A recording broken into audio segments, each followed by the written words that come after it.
Tanto-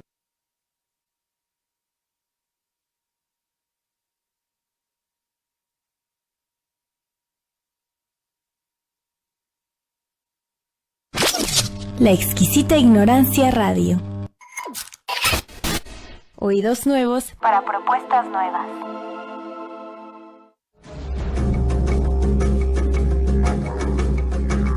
Creencias religiosas, un espacio de conversación sobre las religiones y un lugar de reflexión sobre la convivencia.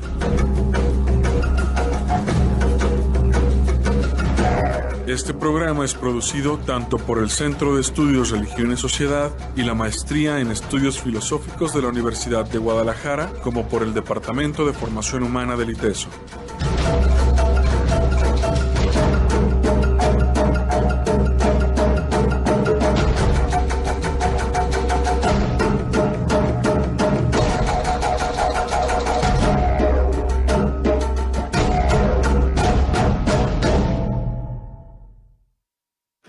Muy buenas tardes, sean bienvenidos este martes, nuevo día, nuevo horario a su programa Creencias Religiosas. Arturo, buenas tardes. ¿Qué tal, Darío? Muy buenas tardes y bueno, bienvenidos, bienvenidas todo mundo que nos está escuchando a través de estas redes. Y bueno, hoy tenemos dos invitados, Darío y Arturo. Bueno, ¿por qué? Porque hoy les vamos a platicar, justo el programa hoy se llama Las dos romerías aquí en Guadalajara. Este pasado 12 de octubre fue la llevada de la Virgen, es decir, la Virgen de Zapopan parte desde Guadalajara hacia su santuario que se encuentra en Zapopan. Exacto, es una celebración que tiene más de 280 años, si mal no recuerdo 284, donde la población afectada por la peste, por las lluvias, por los rayos, deciden trasladarla a visitar Guadalajara desde Zapopan a 8 kilómetros de Guadalajara, la trasladan a Guadalajara para los que no conocen este asunto, y entonces visita templos, todas las parroquias. Con el paso del tiempo esto fue haciéndose cada vez más grande y hoy visita más de 300 templos en Guadalajara.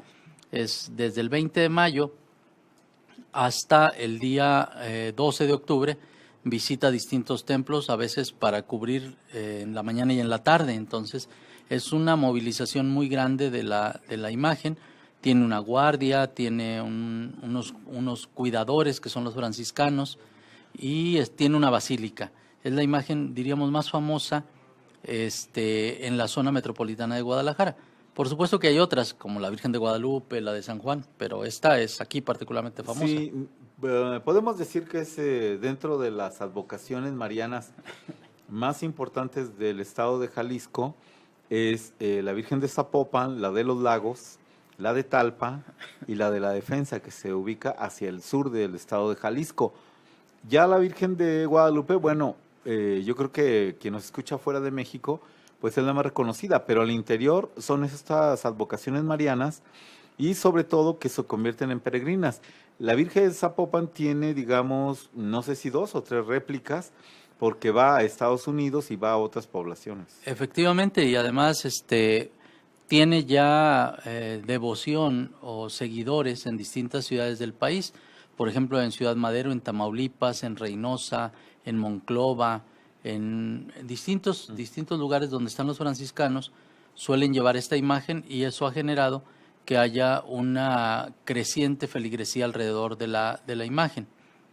Si usted, bueno, quiere ver imágenes, puede poner romería de la Virgen de Zapopan o qué otra. Exacto, cuestión. y en nuestra misma página de Facebook, allí van a encontrar algunas que subimos esta tarde y esta mañana para que ustedes puedan darse una idea. Pero fíjese usted, esta romería en sus momentos más fuertes ha llegado a reunir hasta 3 millones de personas. En la edición 2018 se dice que son cerca de 2 millones los que salieron a la calle. Y la ciudad, ¿tú cómo la ves, Darío? ¿Se paraliza, no? ¿Cómo? Pues sí, se paraliza, muchos trabajadores descansan, no solo porque es 12 de octubre, día del encuentro de dos mundos, antes se le decía el Día de la Raza, este es, Día de la Virgen localmente, y también, al menos, en la Universidad de Guadalajara, como fundación, esta universidad de 1925. Exactamente. Y bueno, la ciudad tiene un caos vial, se divide.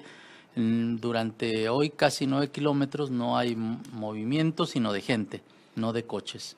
El camino, vamos, que va a retomar la Virgen para el regreso hasta a la Basílica de Zapopan, hoy es la avenida que se conoce como Juárez y posteriormente Américas, prolongación hasta la Plaza de las Américas y luego ya la Basílica de Zapopan. Miren, usualmente durante muchos años, bueno, estaba la avenida Ávila Camacho, pero por las obras de la línea 3 de tren ligero se ha modificado, aunque antiguamente, es decir, siglo XIX, era precisamente el camino principal que hoy recorre por toda la cuestión de Juárez y se convierte en un camino procesional, es decir, la gente lo reconoce como el Camino de la Virgen y usted podrá ver desde el día que fue jueves, tarde, noche, muchísima gente yendo por este camino que acabo de mencionar, como yendo principalmente hacia Zapopan, algunos esperándola allá y otras cumpliendo la manda de ir hasta allá. De acompañarla desde la madrugada del día 12. Así es. Sí. Y con ello parten, pues más o menos, el comentario que me hicieron ahí unos frailes era 800 danzas más las que llegan al final y se unen. Y ustedes al ver las danzas, pues ahí tienen su número en el estandarte, van de uno, van empezando. ¿Y a qué horas empiezan con ella? ¿A las 6 de la mañana que sale de catedral? No, se parte a las 3 de la mañana la 1. Entonces quiere decir que durante 3 horas ya van muchísimas danzas y otras que parten ya con la Virgen a las 6. Exacto. Y bueno, en este año nosotros queremos comentarles un poco de nuestra experiencia. Estuvimos participando como observadores, como académicos investigadores de los asuntos religiosos en esta romería. No íbamos como fieles cristianos, devotos, sino íbamos a recolectar evidencias de cómo sucede este acontecimiento. Y de repente, bueno, estábamos como romeros ya, es decir, como exacto, parte del público. Pero hay que decir una cosa, Arturo, que si bien esta es una festividad de tanta antigüedad, la Virgen es reconocida como patrona o protectora de Guadalajara, pues ¿hace cuántos años? Hacia 1990. Está por cumplir 25 años de su patronazgo sobre la ciudad de Guadalajara. Antiguamente era la Virgen de San Juan de los Lagos, la patrona de la arquidiócesis, pero como se dividió la arquidiócesis y dio origen a una diócesis que es San Juan de los Lagos, entonces Guadalajara se quedó sin patrona. Y cuando llega Juan Jesús Posadas Ocampos, aquel arzobispo que fue asesinado en el aeropuerto internacional de Guadalajara. Exacto. Él promueve su nombramiento como patrona de Guadalajara y a partir de ahí se celebra una misa que es, podríamos decir, como una mini romería, el 11 de octubre por la tarde en la explanada del Cabañas. Por eso es que el programa se titula Las dos romerías. Y mire, el jueves pues acudimos, esta misa es de 5 a 6. De 6 de la tarde. De 6 a 7, perdón. Más o menos, se extendió un poquito y se tardó también el inicio. Bueno, no fue exactamente a las 6. Y es precisamente en la entrada del Cabañas, de este Instituto Cabañas, donde están pintados varios murales de Clemente Orozco y fue un hospicio de niños. Y bueno, ahora es parte de digamos, de los edificios del gobierno del estado, ¿sí? Y que está la cuestión de cultura. Bueno, en esa explanada, ahí se realiza la misa y se despliegan precisamente enfrente de toda la puerta principal la cuestión del templete, donde van los obispos, el cardenal, y luego toda una serie de sillas, y por toda la avenida central de esto que es la Plaza Tapatío, que va desde el Cabañas hasta el Teatro Degollado, que es un área que se construyó allá por los 90, se derrumbó toda esta área de habitacional, había una plaza de toros también, bueno, y se construye esta plaza, en ese frente se oficia la misa, y en todo el corredor, pues hay muchísima gente, ¿no? Entonces, pues nosotros llegamos y nos metimos, pues, detrás de la Virgen. Primero la esperamos donde llega, sobre la avenida Hidalgo, Allí Al costado, vamos, de frente, mirando hacia el oriente, al lado izquierdo, llega hacia esta cuestión que ya está todo montado para el oficio de la misa, ¿no? Y en realidad nos tocó estar al lado de la imagen. Y nos fuimos acercando justamente detrás de la imagen, a veces adelante, de manera tal que pudimos llegar hasta el espacio central de la sillería donde estaba celebrándose la misa. Y bueno, ahí empezamos pues nuestra observación. Pues ya que llegan las autoridades, los cardenales, los obispos auxiliares, pues nos encontramos con la sorpresa que, bueno, aquí hay 2 cardenales, también así como 2 romerías. Está el cardenal actualmente Francisco Robles Ortega, y el ex cardenal, que fue muy fuerte su periodo de administración, Sandoval Iñiguez, y pues él no estuvo en la misa, sino nos llamó la atención, bueno, a mí sobre todo, que apareció el nuncio apostólico. Sí, porque esto le da cierta representatividad a la misma romería en términos, podríamos decir internacionales, pero de una fuerza enorme, una fuerza simbólica enorme en relación con el aparato eclesiástico de México. Y en un contexto donde la discusión sobre el respeto a la vida, el aborto, está en este momento en la zona metropolitana de Guadalajara a la orden del día, el tema particularmente no se trató, sino que fue un tema, finalmente la propuesta del nuncio fue una propuesta de acercarse a las distintas familias porque la Virgen no podía visitar a todos. Y él nos habla de la visitación de la Virgen a su prima Isabel, entonces hace uso de esta parte de la Biblia para retomar esto que tú mencionabas, Arturo. Sí, ahora a mí lo que me fue llamando la atención particularmente, siempre me llama la atención es la estructura, los grupos.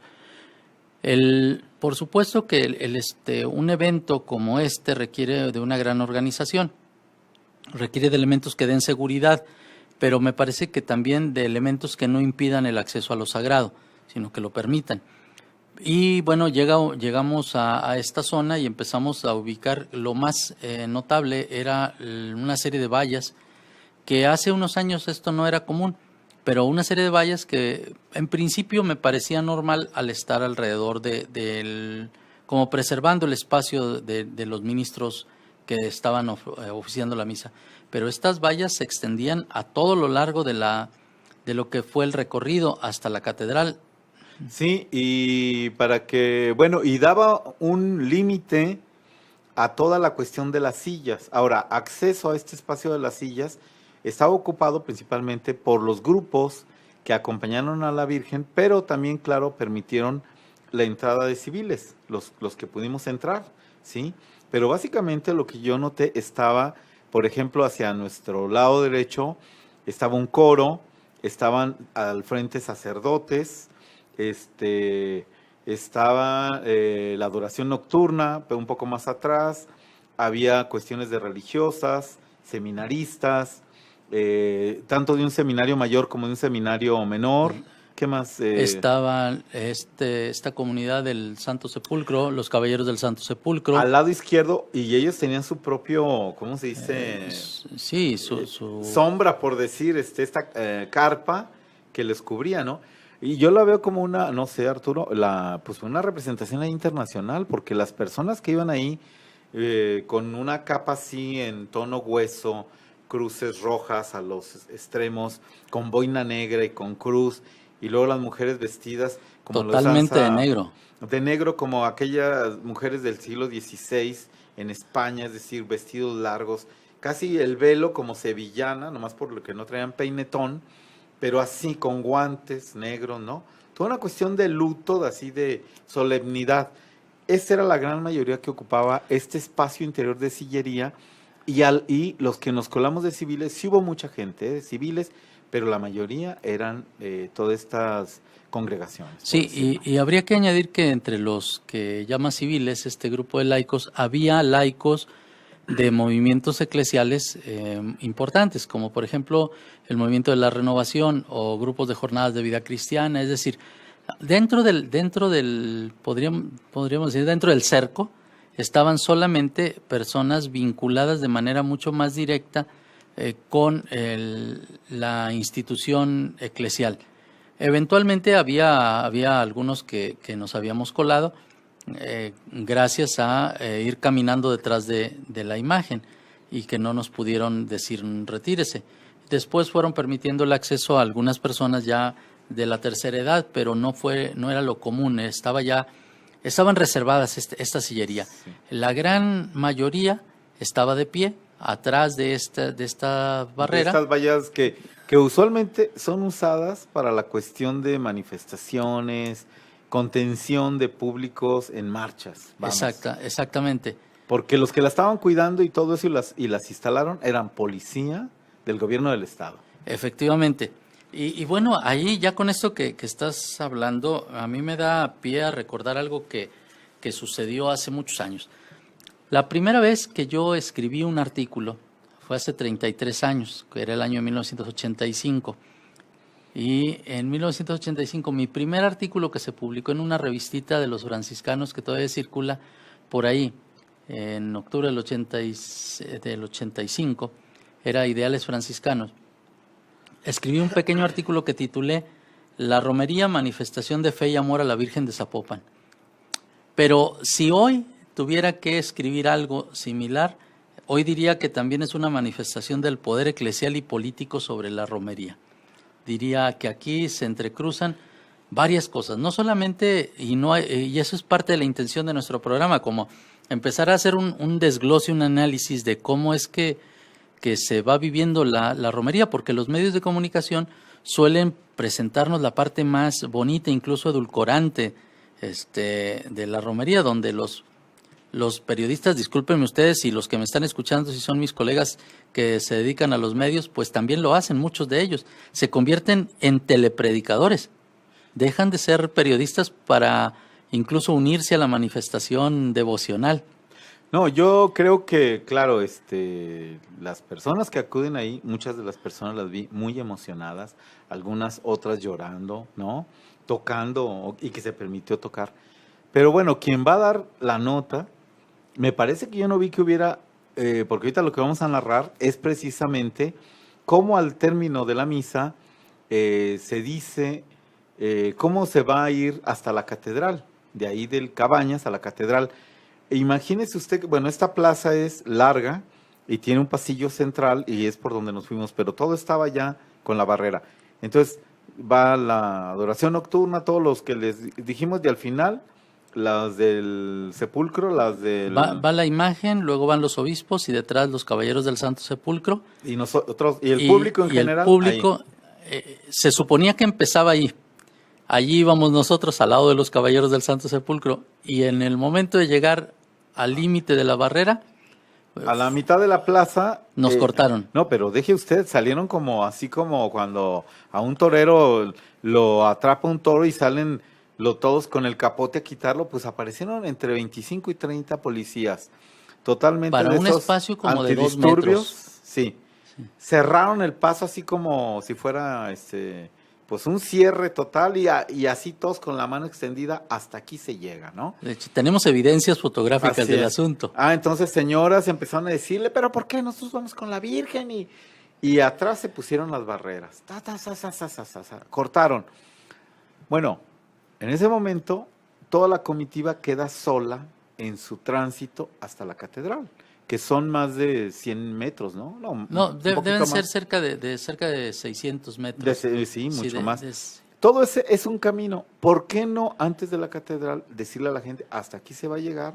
Y entonces hay ahora una forma de ingreso, ¿no? Hay que hacer una fila, pero es para que se organicen aquí interiormente. Déjame decirte que esto no sucedía en épocas anteriores. Yo he documentado esta romería y esta procesión desde hace muchos años.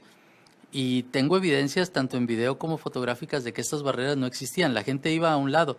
Incluso uno de mis fotografías ganó un premio de la Virgen de Zapopan porque tuve la oportunidad de estar cercano sin ningún tipo de barrera. Entonces, esto es algo nuevo, algo que empieza a parecer como una señal, a mi juicio, de control. Sí, del control, pero toda esta policía laica, ni siquiera así como... guardia de la propia Virgen, etcétera. No, una policía del gobierno del estado, pues cortando el paso de una forma así tan fuerte para la gente que va tan emotivamente detrás de la Virgen. Y bueno, para poder llegar por todas las obras, todo eso, pues es un rodeo, hay que ir un rodeo enorme. Y entonces fuimos viendo desde lo lateral cómo iban, ¿no? Hacia la catedral, cómo iban llegando.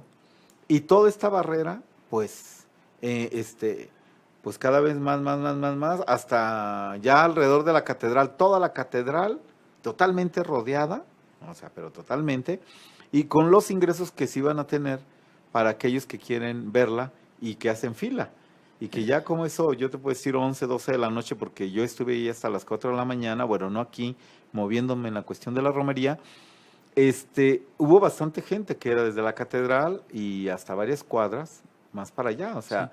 Y luego por la otra avenida Alcalde también había mucha gente en 3 filas esperando entrar, ¿no? Sí, yo lo que quiero llamar la atención es justamente sobre el asunto de quién tiene el poder y por qué tipo de razones empiezan a aparecer las autoridades civiles de una manera tan fuerte en una manifestación de carácter popular. Yo entiendo que hay una situación de inseguridad que hay que preservar, pero cuando lo sagrado es el elemento que aglutina a los creyentes, las relaciones sociales, y probablemente esto no lo han entendido muchas de nuestras autoridades, las relaciones sociales cambian, al menos para ese momento, es el momento de lo sagrado que se vivencia de una manera distinta. Sin los límites se autoimponen, no son puestos desde fuera.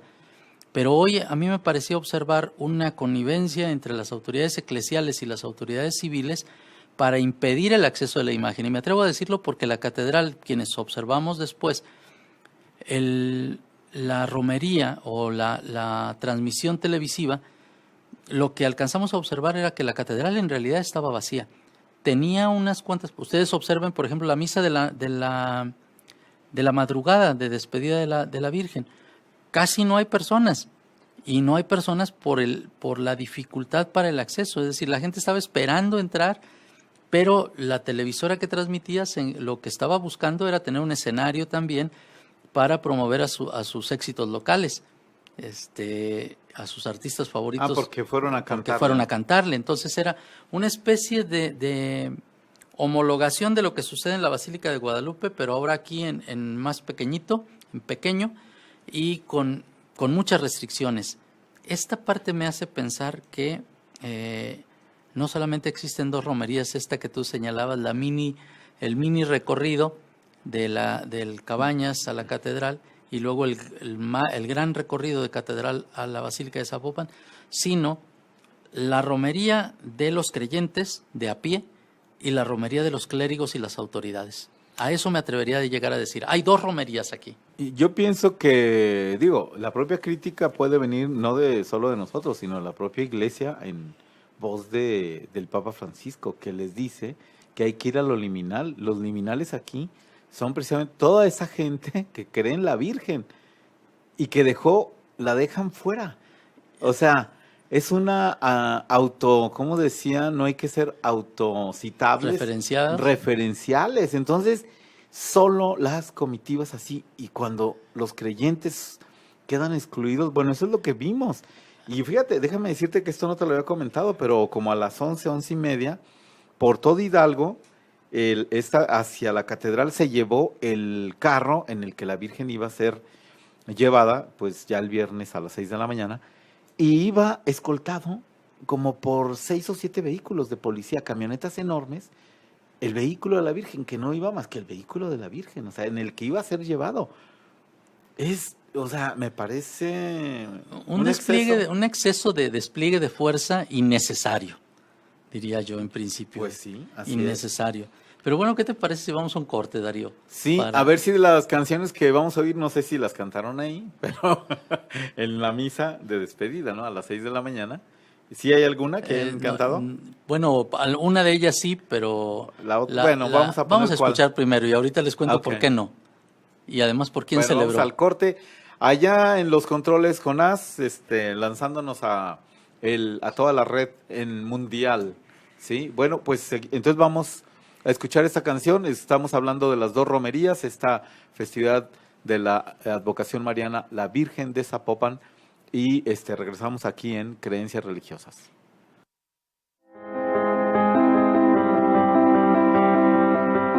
Está usted escuchando Creencias Religiosas.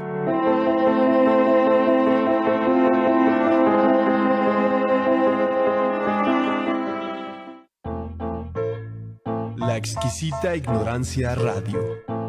Oídos nuevos para propuestas nuevas.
La exquisita ignorancia radio.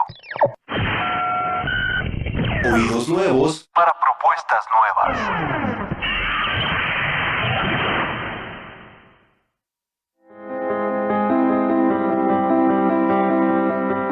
Está usted escuchando Creencias Religiosas.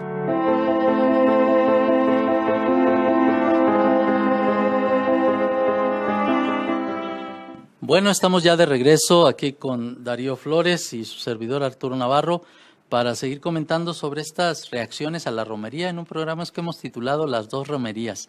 La y ya le chica y pusimos la grande. la chica y la grande, o la de la oficial de los clérigos, y la de la turba multa, la de la gente creyente. Sí, es, bueno, ¿para qué ser tan redundante? Lo que sí yo te preguntaba sobre quiénes cantaron en la misa de las 6, porque tú me comentas que hay ahí que, por ejemplo, esto que vimos con José Alfredo Jiménez, Virgencita de Zapopan, y que muchos, usted lo buscará en internet, y hay muchos artistas o gente en particular que van y la cantan. Pero aquí se oye con mariachi y toda esta cuestión.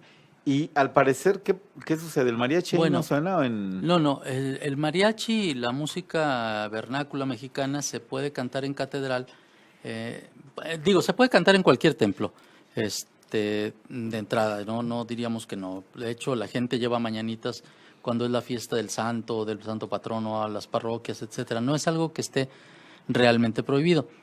Pero en Guadalajara, ya en la época de Juan Sandoval como arzobispo de Guadalajara, él sí estrictamente prohibió la música con mariachi, las misas con mariachi dentro de catedral, porque decía que habría que utilizar la música más solemne, la música litúrgica, y entonces la música vernácula se canta antes de la misa, mientras están lo que sería la serenata a la Virgen. Y ya en el momento de la misa hay otro tipo de cantos mucho más, podríamos llamar cantos litúrgicos, Música algunos de sacra. ellos música sacra, y eventualmente algunos elementos de música popular que más adelante escucharemos, pero lo central ahí es guardar como la forma de lo sagrado, como a mi juicio es algo irrelevante, porque lo sagrado lo hace la gente y lo hace con sus elementos cotidianos como más importantes. Fíjese que por la noche del 11 al 12, a espaldas de catedral, se monta un escenario donde año con año hay grupos católicos, vamos presentándose y interactuando con el público para que bailen con canciones, Jesús, o sea, que todas son canciones en torno muy religiosas, y que este ámbito, pues lo podemos ya ver a una cuestión digamos, al cristianismo extendido en la cuestión evangélica. Pero los católicos ya tienen no solo música, que podemos ponerle un mote de pop o versátil, como se dice, sino que hay por géneros incluso de heavy metal, que pues había que decirlo, que la semana pasada fue cancelado un concierto de heavy metal en la ciudad de Monterrey, porque había una cuestión ahí que la música pues tiende hacia lo satánico, cuando dentro de la propia grupos católicos hay pues de heavy metal, cantando claro, nada más que sobre Jesús, y etcétera. Pero ahí está esta cuestión del género musical y la expresividad que se ha ampliado a todo ello, y pues que antes era un poco así como prohibida, incluso para los laicos. No, eso no se puede cantar, no, eso no se puede tocar.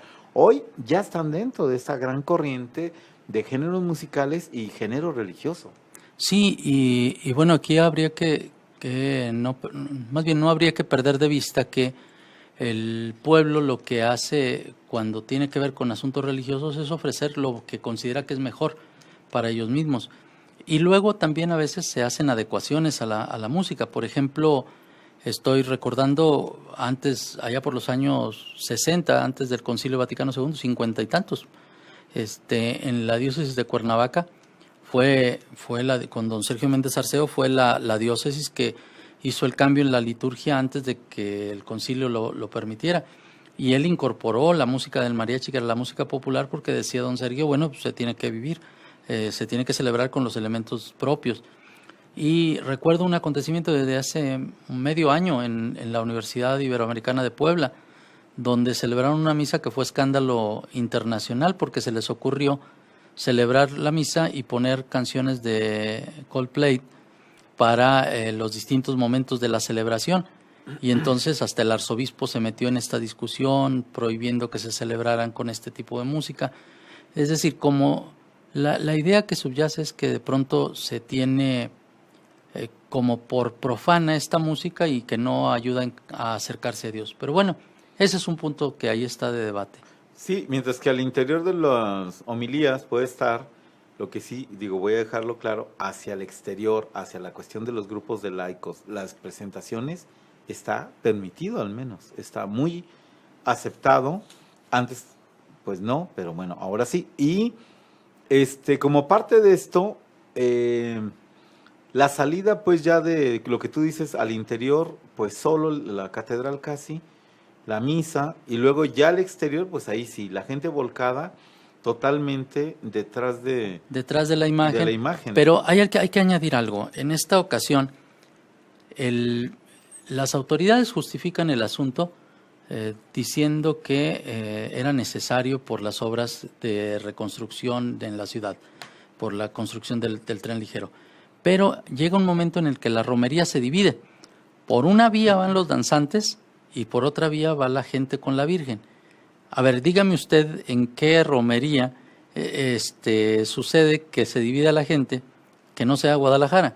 O sea, el camino sagrado es uno solo, Ajá. no son dos. Y la gente no, aunque le gusten los danzantes, no va a salir a ver a los danzantes porque detrás de ellos no viene la Virgen. Entonces, un sector de la población que se acercó a mirar a los danzantes no vio a la Virgen, gracias a estas decisiones de las autoridades, que yo supongo que tienen un cierto temorcillo de que, pues hombre, una construcción como la del tren ligero se pueda caer, porque digo, no pasaría nada que siguieran por el mismo camino que ya está prácticamente habilitado en su totalidad. Pero esta gente, los danzantes fueron desplazados por un camino alterno y la romería con la gente, y bueno, y muchos creyentes también los fueron mandando para ese lugar, y la romería siguió otro rumbo, el rumbo que tú señalabas hace un momento, pero los danzantes entraron por otro lado. Entonces, no sé si esto también es un elemento que habría que analizar. Digo, sí, la justificación es la que tú ya mencionabas, ¿no? Por la cuestión de las obras del tren ligero, pero bueno, como sí se pasa en un mismo tiempo, pero digamos, es un continuo de gente, pues mandarlos por un otro lado me parece que o sea, no quita el peligro si fuera de veras por caerse o algo. Exactamente. Porque pues es un gran cúmulo de personas, además van, digamos, como en una gran torrente avanzando, no es que se queden todos parados. Nadie en un se punto. queda estático. Si acaso la imagen en algún momento, Sí, un pero poco la se gente sigue detiene. avanzando. Bueno, y ahora, estas romerías, bueno, pues este regreso, llegan a la Basílica de Zapopan, donde ya hay un gran templete y a varios metros, es decir, como a una altura de, ¿qué será?, 15, 20 metros. Más o menos. Y ahí, desde ahí se oficia una misa donde, Se entrega la imagen, diría yo, a los franciscanos, se les regresa ya al lugar, ¿no? eso es simbólico. Ahora, tú me decías, dentro de la catedral, los franciscanos, como la orden que resguarda, que pues, trajo, o sea, etcétera, sobre la Virgen de Zapopan, pues tiene un papel secundario al interior de la catedral. A mí me parece que ya en general, si uno empieza a revisar, están ellos presentes en todo el tiempo, pero serían como los operadores para que esto funcione, pero ya no tienen un papel relevante. En la catedral definitivamente se desdibujan porque la imagen queda a cargo del clero diocesano. Pero al llegar a catedral voy a recordar algo que mi experiencia de observación de la romería me permite decir. Hace unos años el templete estaba dentro del atrio de la basílica, se celebraba desde dentro y hoy, desde hace unos años, el templete está fuera de la basílica. La argumentación es que se ve mejor desde fuera, se veía igual, porque incluso se llegó a haber muchos años en que se celebraba no en un templete, sino en el incluso más alto, se veía mejor, porque se celebraba en lo que era el coro en la ventana del coro, el balcón del coro de la Basílica de Zapopan, que queda mucho más alto que cualquiera de los templetes. Es decir, la imagen tenía una visibilidad enorme. Y a mí me parece que estos hechos, que los franciscanos estén invisibilizados dentro de su trayecto y que solo se les vea como cuidando a la guardia, un poco eventualmente cerca de la imagen, etcétera, pues tiene que ver con una posición también de la Iglesia. Y luego, el haber sacado la celebración del coro de la Basílica a la explanada, sí es cierto, a más o menos unos 15 metros de altura, pero esos 15 metros no son superados por la altura del coro de la basílica, donde se celebraba antiguamente la misa, hasta hace unos años, menos de 8 años. Ahora, si Entonces, comparas la cuestión de cómo se ve mejor, cuando aquella venida del Papa Juan Pablo II, que llega ahí con los franciscanos a esta basílica, el templete fue montado desde dentro. Ahí, pues, me supongo que lo pudieron haber hecho hasta también afuera porque se veía mejor, porque pues tenían todas unas medidas de seguridad, dentro, fuera de una barrera que es pues una pequeña, ¿cómo se diríamos? El atrio de la basílica. Pero sí, esto que mencionas, bueno, ¿qué tanto el clero diocesano, las autoridades precisamente, quieren más bien ya tomar esta imagen y ellos ahora sí que administrarla, por decirlo de alguna manera, ¿no? Sí, una hipótesis que yo tengo tiene que ver con ese asunto. La intención del clero diocesano de ir creando una narrativa donde los franciscanos están al margen. Bastaría ver las historias sobre la Virgen de Zapopan que se han publicado recientemente o los comentarios de algunos sacerdotes renombrados como don Tomás de Híjar o don Armando González Escoto, historiador, cronista de la ciudad, que de pasada mencionan a los franciscanos y es como si hubiesen sido en la antigüedad, pero ya no en la actualidad. Y a esto, bueno, ya casi estamos por concluir, pero también habría que señalar la intención de las autoridades, de ambas autoridades, ¿no?, de convertir a la romería en un patrimonio inmaterial de la humanidad, y esta decisión estará para diciembre. Sí, el PRO es como, bueno, pues una festividad, el resguardo, el reconocimiento. Ahora, tenemos 4 advocaciones, hay unas festividades, las que he mencionado, el Lagos, Talpa, la Virgen de la Defensa, pero precisamente esta cuestión de la romería como esta cuestión inmaterial, pues a mí la cuestión, ¿cómo diremos?, negativa que hemos visto en estos nombramientos es su comercialización. Su comercialización y su manejo por parte de las autoridades para quitar, finalmente ya no es el pueblo el que organiza esto, y lo hemos visto con lo que hemos narrado. Así es. Es un sector de la iglesia quien organiza, pero al declararse patrimonio inmaterial, uno se preguntaría, bueno, ¿qué se gana con eso? ¿Se le añade algo a la romería?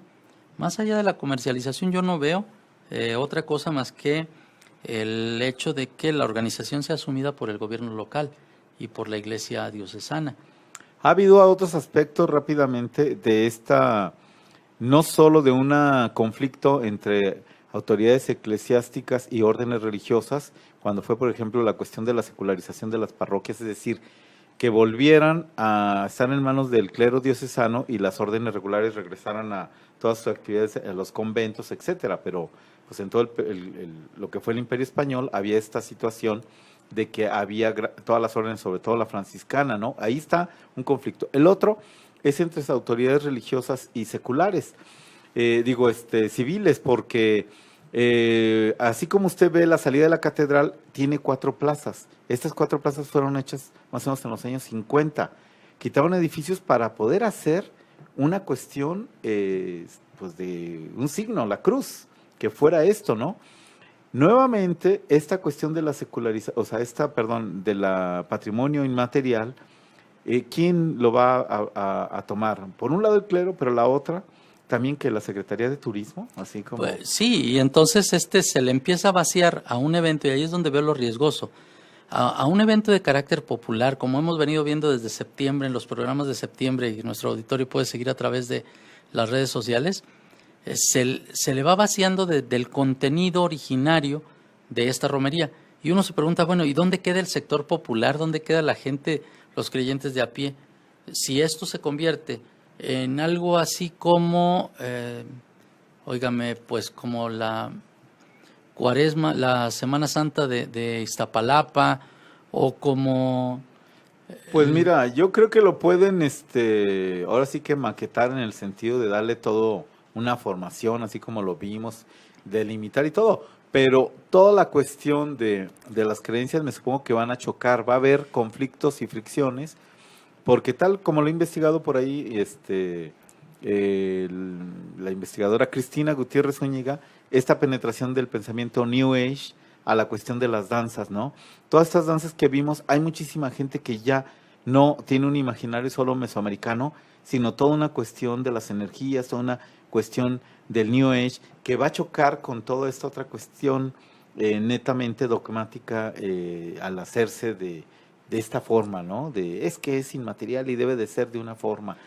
Y ahí que me parece que habrá que ver cuáles serán estos pros y contras, ¿no? Sí, tú estás tocando un elemento que me parece que no hay que dejar pasar de largo.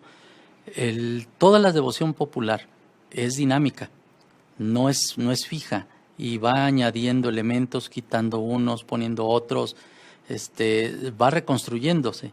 Si esta romería se convierte en patrimonio inmaterial de la humanidad, lo más probable es que se rigidice para seguir una estructura como si estuviéramos recreando una puesta en escena del siglo XVIII.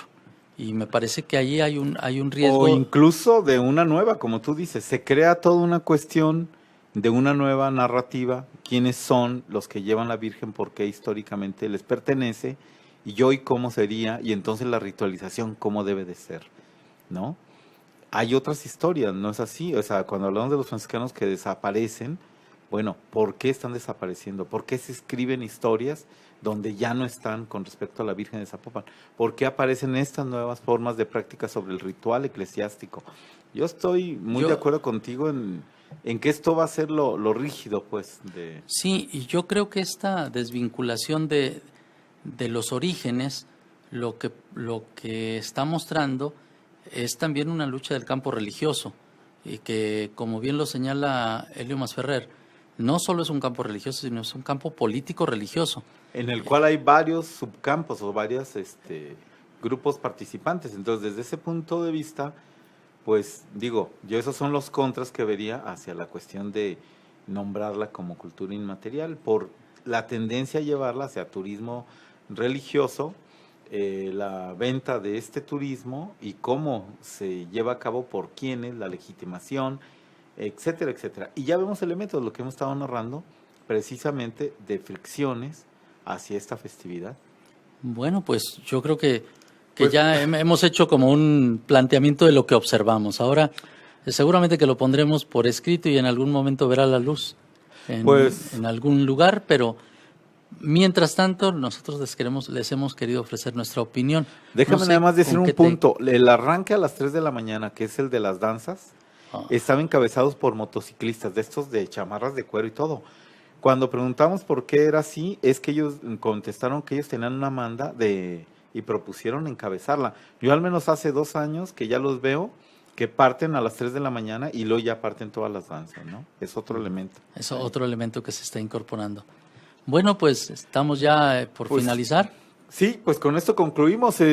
Ya esperemos en el futuro ver y tener más elementos para dar en torno a esta cuestión, a esta festividad de carácter religioso y sobre todo católico, hay que decirlo, y que en esta ciudad hay más religiones con otras festividades y estas cuestiones. Bueno, pero este es así como un realce que tiene por la participación del gobierno del estado y todo, con esta importancia que de mayoría pues católica. Sí, y pero en estos pienso en la de el Hare Krishna y en la Luz del Mundo, que ya han empezado a manifestarse en los espacios públicos, ¿no? Sí, yo de hecho de eso te iba a señalar antes de concluir el programa, que el mes de octubre y de noviembre es muy rico en manifestaciones religiosas de peregrinación en Guadalajara. Está la del 12 de octubre, pero también está la de los Hare Krishna y la de la Marcha por Jesús de las iglesias evangélicas. Así es. Entonces allí tendremos también otro tipo de miradas de las cuales dialogar para este programa. Así es. Bueno, pues hoy estuvimos aquí con ustedes Arturo Navarro y Darío Flores. Y pues los esperamos los martes de 6 a 7 desde Creencias Religiosas aquí en La Exquisita Ignorancia. Muchas gracias bien a Jonás en los controles. Que la pasen bien, hasta el próximo.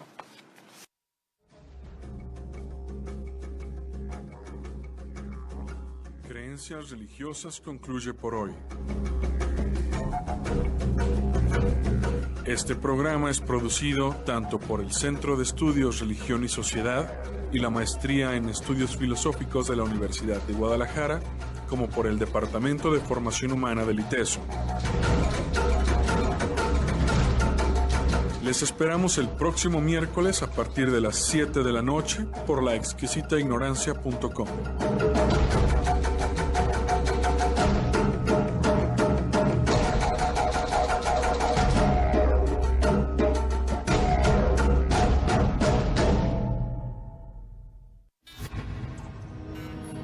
La Exquisita Ignorancia Radio. Oídos nuevos para propuestas nuevas.